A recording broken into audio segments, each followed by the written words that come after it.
Muy buenos días, señor Cáceres. Bienvenido a RPP. Muy buenos días, Carlos. Un gusto estar acá y bueno, para poder conversar por fin sobre los impactos del ecosistema que en sí también se traducen en impactos económicos, impactos sociales en muchas de nuestras comunidades del Perú.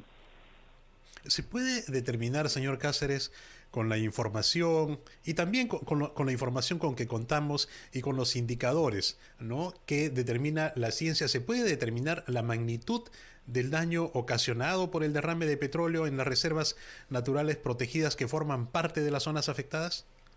En las reservas naturales protegidas hay un monitoreo ya constante. Ayer Sanam dijo que, por ejemplo, en algunas áreas ya había 170 individuos ya desafectados, pero en sí en el macro a nivel nacional va a ser un poco difícil, especialmente porque ahorita no estamos observando un monitoreo del impacto directo.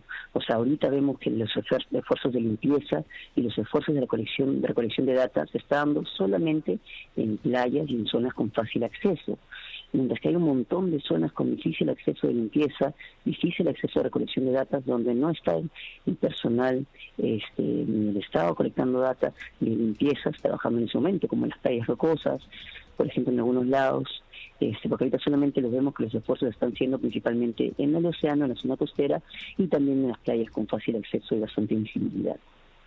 ¿Por qué es tan difícil obtener esa información para poder tener una mirada completa del daño? ¿Qué es lo que nos limita? Bueno, lamentablemente, al parecer, Perú no estaba preparado para esto. Viendo, por ejemplo, países como Canadá, Estados Unidos, hay entidades que tienen comisiones ya de preparación frente a derrames ambientales. Y al parecer, el Perú no lo ha estado en este momento. Ha demorado tiempo determinar el grado de calidad del petróleo derramado directamente, que es una de las informaciones primarias que debía haberse conseguido para hacer la composición química y cómo se va a comportar este petróleo. Ha demorado saber directamente cuánto petróleo derramado ha sido y ha ocurrido, y más bien las cifras han cambiado con el tiempo, cuando esto debió haberse determinado directamente desde el primer día. Y también ha tenido que conocerse cómo se va a comportar la dispersión del hidrocarburo, si por ejemplo se va a ir más mar adentro por las corrientes, si va a haber un periodo de oleaje donde se va a poder dispersar más a la zona costera, si hoy en día ya se está sedimentando. Y al parecer había una falta de determinación de monitoreo y de conseguir la data necesaria para saber todos estos comportamientos. ¿Y se está haciendo, señor Cáceres, considera usted, el esfuerzo necesario para corregir esta falta de monitoreo, como usted lo señala? ¿Ve usted que se están incorporando algunos mecanismos, estrategias para poder solucionar este problema? Porque para plantear soluciones, evidentemente se necesita información correcta y actualizada. Correcto. En verdad, ayer cuando fuimos a la zona de Chancay, con un grupo, hemos llevado hasta la zona norte, que sabemos que ya pasó Huacho. Hemos visto, por ejemplo, las boyas ya con un grupo de implementación de captura de petróleo, 4 botes aproximadamente, pero solamente limitado a una pequeña franja costera. Pero recién en estos días, cuando es probable que ya parte el petróleo se haya sedimentado, y aparte se ha visto que hay manchas frente a Huacho que ya están bastante dispersas mar adentro. Entonces, ahorita no se están dando las medidas necesarias, lamentablemente, y es porque justo el momento adecuado para prevenir estos son los primeros momentos, cuando todavía la mancha está concentrada en una pequeña zona, todavía no hay bastante evaporación, pero hoy en día ya está bastante dispersa, por ende ya cada vez es más difícil contenerla, y debido a la dirección de la corriente de Humboldt, que en la zona costera está migrando 0.36 a 0.90 kilómetros por hora, ya pasó la zona de Huacho y va a seguir migrando al norte, y a pesar de que no veamos las manchas ya en la zona más al norte, sí está afectando la composición química del agua. Hemos visto algas que ya están cambiando, están blanqueándose, por ende muriendo. Hemos visto variaciones de vertebrados en la zona costera, que se traduce a falta de alimento para los animales, para que se puedan recuperar, falta de producción de oxígeno, para que también el océano esté oxigenado para recuperarse. Entonces, por ende, vemos una disminución de la capacidad del ecosistema de recuperarse, y de los animales también de poder conseguir el alimento necesario, y por ende los pescadores en nuestros recursos económicos hábiles. Señor Cáceres, le comento que yo estoy en la región La Libertad. Acá tenemos miradas diferentes respecto si el petróleo podría llegar a contaminar el litoral liberteño acá en nuestra región. Según las proyecciones que ustedes pueden hacer por la corriente Humboldt, ¿hay la posibilidad que pueda seguir extendiéndose hasta dónde? ¿Puede llegar hasta la región La Libertad, Ancash, La Libertad y un poco más? De que puede llegar, va a llegar eventualmente. La cosa es de qué manera va a llegar. Si la mancha se va a seguir dispersando, y es algo que, por ejemplo, estaba comentando hace unos días, también hablando con Christopher Reedy, que es un asesor que ha trabajado en los derrames petroleros en Estados Unidos, en el caso de BP, en el caso de Exxon en Alaska.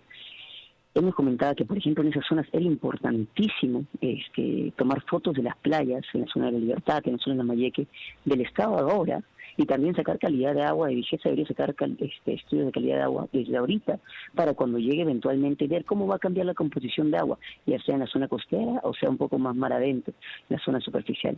Lo que no sabemos es cómo va a llegar, en qué estado va a llegar. Tal vez ya no va a ser la mancha negra que esté contaminando las playas, pero es un cambio eventual en la composición química, tal vez en la superficie, también de manera submarina, y eso se tiene que analizar directamente, porque es posible que si llega a la zona costera, donde hay mayor actividad pesquera, sí puede afectar hasta los cultivos, y también a la extracción de moluscos, o de una manera u otra. Entonces tiene que haber también una evaluación ya desde antes, en todos estos departamentos, para que podamos tener una imagen también de la reparación y los daños, porque algunas veces las empresas se amparan de que no había esa data previa, de la foto previa, de cómo estaban, solamente hay la foto después. Y en ese sentido, a lo que hace referencia, y si está dentro de lo previsto que en algún momento pueda llegar, ¿cómo es que las autoridades pueden accionar medidas? ¿Y qué medidas, sobre todo, para proteger principalmente a las especies marinas? ¿Qué es lo que ya deberían estar planteando hacer como una estrategia para enfrentar esta posible llegada del petróleo? Bueno, lo que este derrame también ha evidenciado es la falta de centros de rescate de animales marinos que tenemos en la zona costera. Todos los países del mundo tienen centros de rescates en todos sus departamentos costeros para que haya una respuesta rápida. Y varios de los veterinarios del Perú han estado mencionando que siempre había una falta de estos centros de rescate. Siempre varan los marinos a veces enfermos, varan aves marinas, hay perros que se comen las alas de las aves marinas que no tienen un lugar donde llevarlas, se terminan muriendo. Entonces necesitamos estos centros de rescate para que sean habilitados. Desde ahorita ya Fernán debería estar habilitando esos centros de voluntarios también en esos departamentos, no solamente en Lima, porque por ejemplo en Lima algo que hemos visto es que todos estos esfuerzos se han concentrado en Ventanilla, Santa Rosa y Ancón. Pero ahora que está llegando a la zona de Santa Rosa, ha llegado a la zona de Pasamayo, no había ya personal ahí porque toda la zona se había concentrado en las zonas del distrito de Lima Metropolitana. Y tiene que también la gente ir estableciéndose estos centros de rescate, estos centros de apoyo, mientras que va pasando el tiempo. Y algo que deberían estar haciendo las autoridades en la Libertad, en la Mayeque, en Ancash, Piura, debería ser ya ir tomando las muestras de agua necesarias para tener la foto previa, para ver si es que cambia, y si es que cambia, en qué grado cambia. Señor Daniel Cáceres, le voy a pedir por favor que nos conceda unos segundos para escuchar a nuestros anunciantes en una pausa y luego regresamos con este importante diálogo. Pausa y regresamos. Ahora estamos en diálogo con el señor Daniel Cáceres, biólogo marino y representante de la Alianza Oceánica Sostenible en Latinoamérica, respecto a este gravísimo daño al ecosistema marino a raíz del derrame de unos 12.000 barriles de petróleo en el mar peruano y que amenaza, como decía el señor Cáceres, en seguir extendiéndose en todo el litoral. Señor Cáceres, respecto a la reacción que ha tenido el gobierno frente a estos lamentables hechos, ¿no?, de este derrame que ha afectado el ecosistema marino de nuestro país. ¿Cuál es su evaluación? ¿Cómo ha reaccionado? Y en todo caso, a partir de ahora, ¿no?, se determinarán algunos errores, pero ¿qué es lo que le corresponde hacer para poder revertir tal vez esa mala reacción que ha tenido en primera instancia? Bueno, ayer cuando hemos estado en el distrito de Chancay, algo que nos comentaba los pescadores y los comerciantes era, por ejemplo, de que el día de ayer fue justo la primera ministra y también el presidente, y mencionaron que habían pasado ya 14 días donde no estaban trabajando, no estaban teniendo ingresos, y que no había llegado la empresa de Repsol ni siquiera a llevarles un pedazo de pan, y que el Estado todavía no había habilitado la presencia de bonos para ellos y apoyo. Muchos de los comerciantes en la zona de los distritos de la zona costera del norte están mencionando que ellos ya varios se habían endeudados, por ejemplo los comerciantes, en comprar los productos de golosinas para poder trabajar hasta la fecha de marzo.